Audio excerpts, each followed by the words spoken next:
दोस्तों, जिंदगी में कुछ मुलाकातें इत्तेफाक नहीं होती, वे किस्मत की लिखी हुई पटकथा होती है।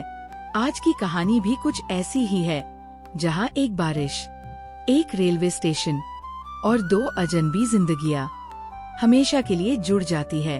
ये कहानी है आरव की, जिसकी जिंदगी में सब कुछ था पर कोई अपना नहीं, और अनन्या की, जो सब कुछ होते हुए भी अपनी जिंदगी से भाग रही थी।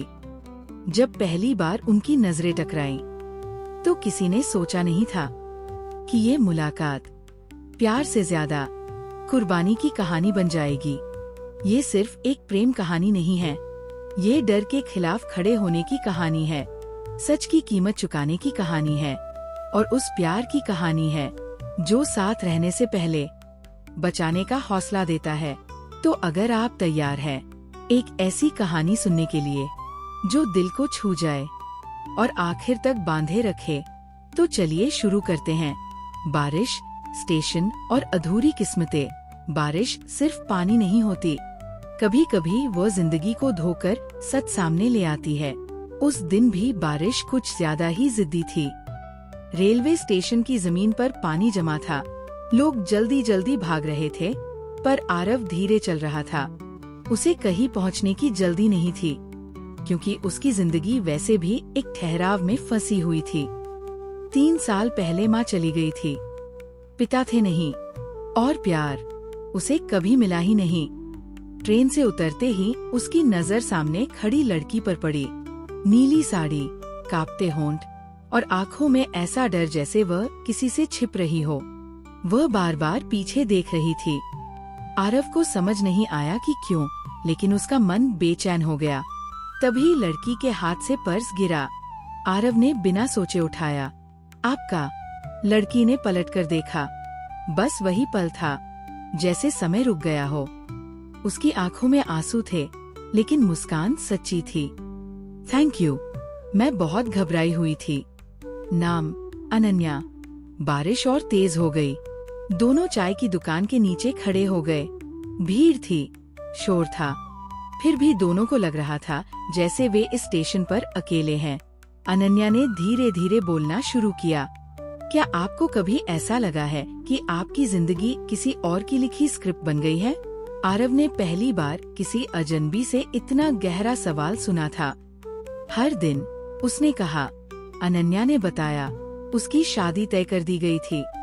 लड़का अमीर था, परिवार खुश था, पर वो रिश्ता उसे घुटन देता था। उसने विरोध किया, रोई, गिड़गिड़ाई, लेकिन कोई नहीं सुना। आज वो घर छोड़कर निकली थी, बिना किसी प्लान के, बिना किसी भरोसे के। डर लग रहा है, उसने कहा, पर रुकना उससे भी ज्यादा डरावना था। आरव कुछ नहीं बोला, उसने बस चाय का कप उसकी ओर बढ़ा दिया। कभी कभी सहारा शब्दों से नहीं, मौजूदगी से मिलता है। ट्रेन की आवाज आई, अनन्या की ट्रेन। वो उठी, पर उसके कदम भारी थे। आपसे मिलकर अच्छा लगा, उसने कहा। आरव ने पहली बार दिल से कुछ कहा। अगर कभी लगे कि आप अकेली है, तो याद रखिएगा, इस शहर में कोई है जो आपकी हिम्मत समझता है। अनन्या की आंखों से आंसू बह निकले। ट्रेन चली गई, पर कुछ छोड़ गई। आरव कई मिनट तक वही खड़ा रहा, बारिश में भीगता हुआ, लेकिन दिल पहली बार जिंदा लग रहा था। बारिश फिर से उसी स्टेशन पर उतरी थी, लेकिन इस बार आरव यूं ही नहीं आया था। पिछले 3 हफ्तों से वो हर शाम यहाँ खड़ा रहता, उसी प्लेटफॉर्म पर, उसी चाय की दुकान के पास। उसे खुद पर हंसी भी आती थी। वह एक अजनबी लड़की का इंतजार कर रहा था, जिसका न नंबर था न पता, बस एक एहसास था। और फिर भीड़ के बीच से वह दिखी। नीली साड़ी नहीं थी, आज वो साधारण सलवार कुर्ते में थी, पर आंखें वही थीं, डरी हुई, पर अब थोड़ी मजबूत। अनन्या। एक पल को आरव को लगा वह सपना देख रहा है। अगले ही पल अनन्या की नजर उस पर पड़ी। दोनों वही रुक गए, जैसे फिर से समय थम गया हो। आप? अनन्या की आवाज कांप रही थी। आप यहाँ कैसे? आरव मुस्कुराया। शायद कुछ मुलाकातें यादों में नहीं रहती, वो लौट आती है। अनन्या हंसी। लेकिन वो हंसी ज्यादा देर नहीं टिकी। उसने इधर उधर देखा, जैसे कोई उसे देख रहा हो। हमें यहाँ नहीं रुकना चाहिए, उसने धीमे से कहा। वे स्टेशन से बाहर निकले। बारिश अब हल्की थी, लेकिन हवा में तनाव भारी था। पास के एक छोटे से कैफे में दोनों बैठ गए। चुप्पी थी। फिर अनन्या टूट गई। वह लोग मुझे ढूंढ रहे हैं, उसने कहा। मेरे मंगेतर का परिवार, वो बहुत ताकतवर है। मैंने घर छोड़ा, लेकिन उन्होंने मेरे पीछे आदमी लगा दिए। आरव का चेहरा सख्त हो गया। तो आप यहाँ क्यों लौटीं? अनन्या ने उसकी आंखों में देखा। क्योंकि उस दिन आपने कहा था कि मैं अकेली नहीं हूँ। उस एक वाक्य ने आरव के भीतर कुछ बदल दिया।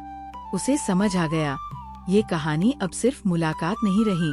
अचानक कैफे के बाहर एक काली गाड़ी रुकी। 2 आदमी उतरे।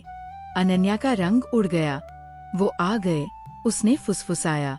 आरव ने बिना सोचे उसका हाथ पकड़ा। पीछे का रास्ता है, उसने कहा। मुझ पर भरोसा करो। वे दोनों भागे। बारिश फिर तेज हो गई, जैसे शहर भी उनका पीछा छुपाना चाहता हो। संकरी गलियों, फिसलती सड़कों और तेज धड़कनों के बीच वे एक पुराने मकान में घुस गए। अंधेरा था, सिर्फ सांसों की आवाज। अनन्या रो पड़ी। मुझे नहीं पता था कि जिंदगी इतनी मुश्किल हो जाएगी। आरव ने पहली बार उसे कंधा दिया। मुश्किलें तब आती हैं, उसने कहा, जब हम सही रास्ता चुनते हैं। बाहर गाड़ी की आवाज दूर होती चली गई, लेकिन खतरा टला नहीं था। अनन्या नहीं जानती थी कि उसके परिवार ने एक झूठी रिपोर्ट दर्ज करवा दी है। आरव खुद एक पुराने केस से जुड़ा है और दोनों की किस्मतें पहले ही कहीं टकरा चुकी थी। बारिश की उस रात 2 लोग नहीं छुपे थे, 2 जिंदगियां आपस में बंध चुकी थी। उस पुराने मकान की दीवारों पर सीलन थी। छत से टपकता पानी हर बूंद के साथ जैसे समय गिन रहा था। आरव खिड़की से बाहर देख रहा था, जबकि अनन्या फर्श पर बैठी अपने घुटनों को पकड़े कांप रही थी। अगर वे मुझे पकड़ ले गए, उसकी आवाज अधूरी रह गई। आरव मुड़ा, तो उन्हें पहले मुझसे गुजरना होगा। अनन्या ने चौंक कर उसकी तरफ देखा। आप मेरे लिए इतना क्यों कर रहे हैं? हम तो अजनबी थे। आरव ने बात पूरी की, फिर धीमे से बोला, कभी कभी अजनबी ही सबसे ज्यादा अपने लगते हैं। बाहर सायरन की आवाज गूंजी। पुलिस। अनन्या का चेहरा सफेद पड़ गया। अब क्या होगा? आरव की आंखों में डर नहीं था, बल्कि कोई पुराना दर्द जाग उठा था। अब मेरे अतीत से सामना होगा, उसने बताया। 3 साल पहले एक केस हुआ था। उसकी माँ की मौत एक्सीडेंट नहीं थी। उसने शिकायत दर्ज करवाई थी, लेकिन सामने वाला आदमी ताकतवर था। केस दबा दिया गया। तब से पुलिस उसके नाम से ज्यादा उसकी चुप्पी को जानती थी। अगर वे आ जाए, आरव बोला, तो मुझे फिर से भगोड़ा कहा जाएगा। अनन्या खड़ी हो गई। नहीं, अब भागना बंद। उसने पहली बार खुद को इतना मजबूत महसूस किया। अगर मैं सच बोल दूं, अगर मैं सबके सामने कह दूं कि मैंने शादी से मना किया था, मुझे धमकाया गया था। आरव ने सिर हिलाया। सच की कीमत बहुत महंगी होती है। उसी पल दरवाजे पर जोर की दस्तक हुई। पुलिस। दरवाजा खोलो। अनन्या की सांस अटक गई। आरव आगे बढ़ा, लेकिन अनन्या ने उसका हाथ पकड़ लिया। अगर कुछ हो गया तो? आरव ने उसकी आंखों में देखा। अब वहाँ डर से ज्यादा भरोसा था। दरवाजा खुला। पुलिस के साथ वही काली गाड़ी वाले लोग थे। ये लड़की हमारे साथ आएगी, उनमें से एक बोला। अनन्या आगे बढ़ी। मैं कहीं नहीं जा रही, मैं शिकायत दर्ज कराऊंगी। एक पल के लिए सब चुप हो गए। पुलिस अफसर ने अनन्या को देखा। तुम्हें पता है तुम क्या कह रही हो? अनन्या ने आरव की ओर देखा। उसकी आंखों में हिम्मत थी। हाँ, उसने कहा, और अगर आप मेरा बयान नहीं लिखेंगे तो मैं मीडिया में जाऊंगी। ये पहली बार था जब ताकत लड़खड़ाई। उन्हें जाने दिया गया, अभी के लिए। बारिश थम चुकी थी। सड़क गीली थी, लेकिन आसमान साफ लग रहा था। वे दोनों पास के पुल पर खड़े थे। शहर की रोशनी पानी में कांप रही थी। मुझे डर लग रहा है, अनन्या ने कहा। पर अजीब सा सुकून भी है। आरव ने धीरे से कहा, शायद यही प्यार होता है। अनन्या ने उसकी ओर देखा। प्यार? हाँ, जब डर के बावजूद कोई साथ खड़ा रहे। वह पल न कोई वादा था, न कोई इजहार। फिर भी दोनों जानते थे दिल पार कर चुके हैं। लेकिन कहानी यहीं आसान नहीं होने वाली थी, क्योंकि अनन्या के मंगेतर का परिवार बदला लेने वाला था। आरव की माँ की मौत उसी परिवार से जुड़ी थी और अगला वार सीधा उनके रिश्ते पर होने वाला था। बारिश ने रास्ता छोड़ा था, पर तूफान अभी बाकी था। सुबह की धूप शहर पर थी, लेकिन आरव और अनन्या के भीतर रात बाकी थी। वे एक पुराने दोस्त के घर रुके थे, शहर से थोड़ी दूर। जगह सुरक्षित लग रही थी, पर सुकून नहीं था। अनन्या खिड़की से बाहर देख रही थी, बार बार, जैसे डर अब आदत बन चुका हो। नींद आई? आरव ने पूछा। अनन्या हल्की मुस्कान में बोली, जब जिंदगी भाग रही हो तब नींद कहाँ आती है। आरव ने मोबाइल ऑन किया। दर्जनों मिस्ड कॉल्स, एक अनजान नंबर से मैसेज। सच ज्यादा देर छुपता नहीं। माँ की मौत याद है? उसके हाथ कांप गए।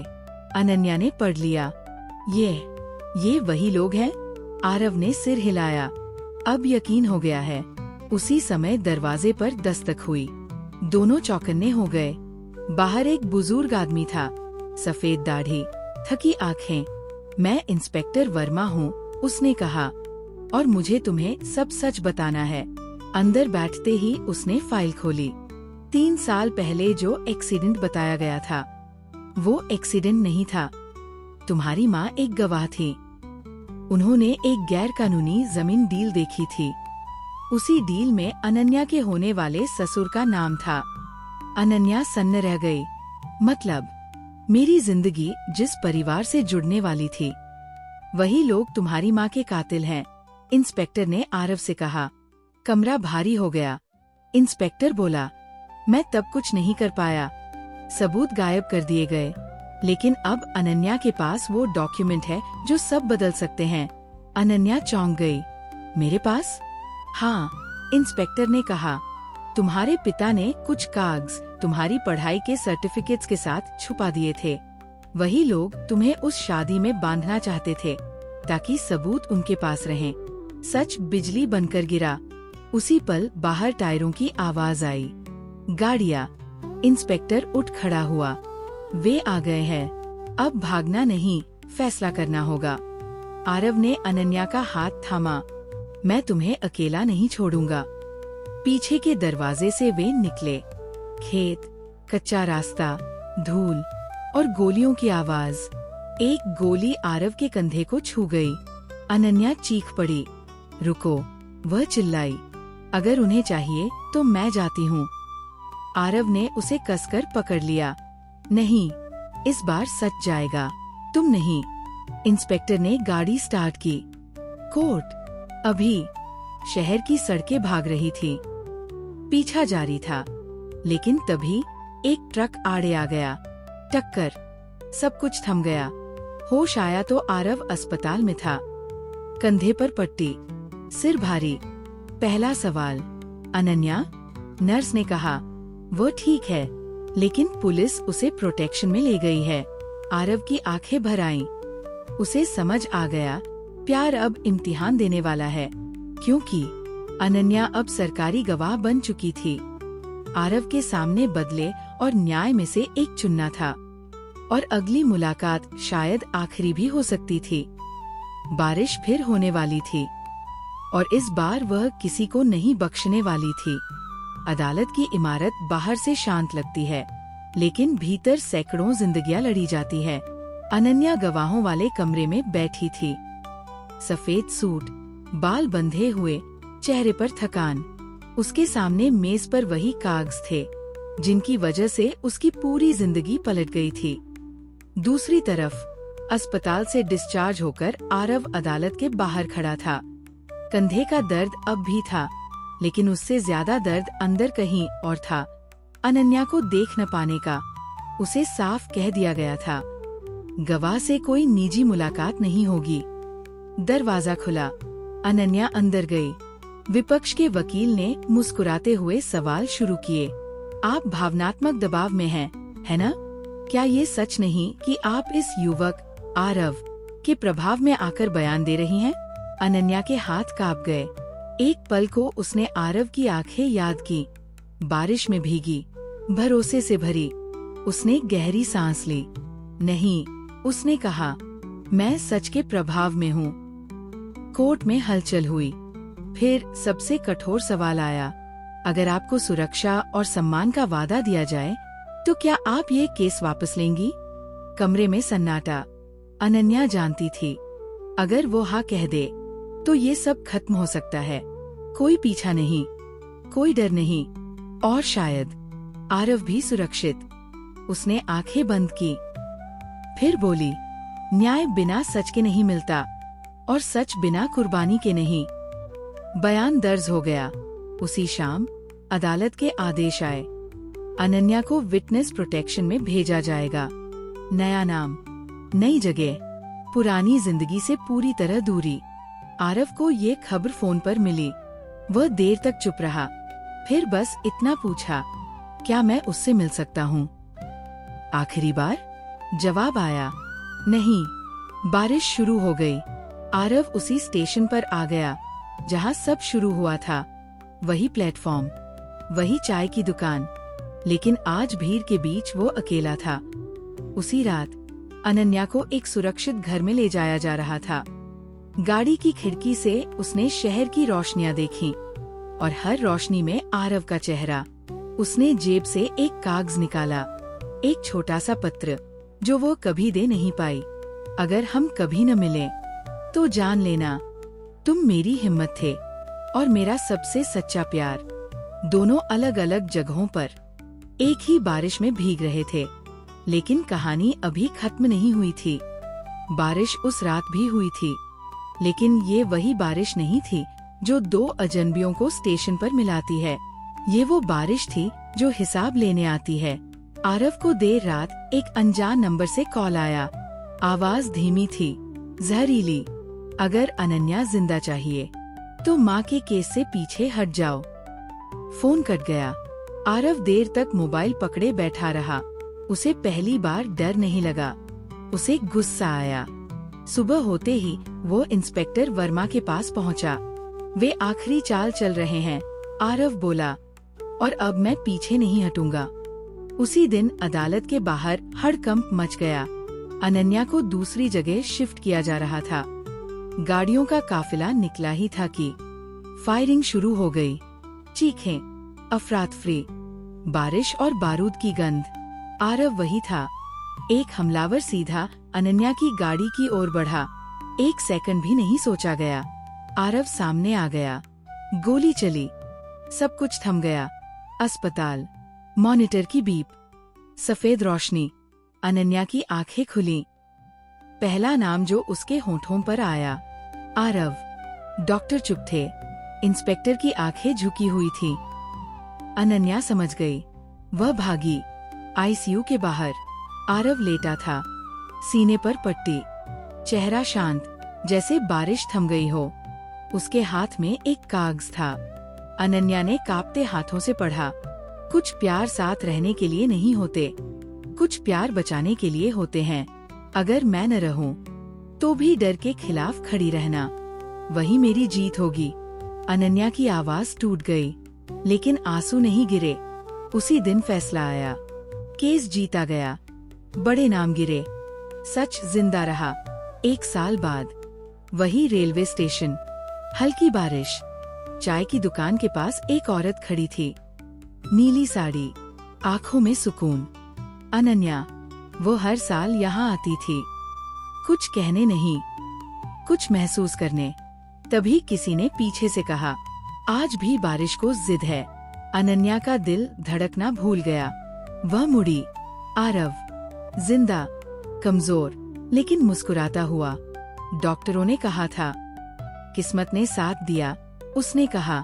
अनन्या ने कुछ नहीं कहा, बस उसे गले लगा लिया। बारिश गिरती रही, लोग आते जाते रहे, लेकिन उस स्टेशन पर आज कोई कहानी अधूरी नहीं थी। समापन। कुछ प्यार कहानी बनते हैं, कुछ मिसाल और कुछ जिंदगी।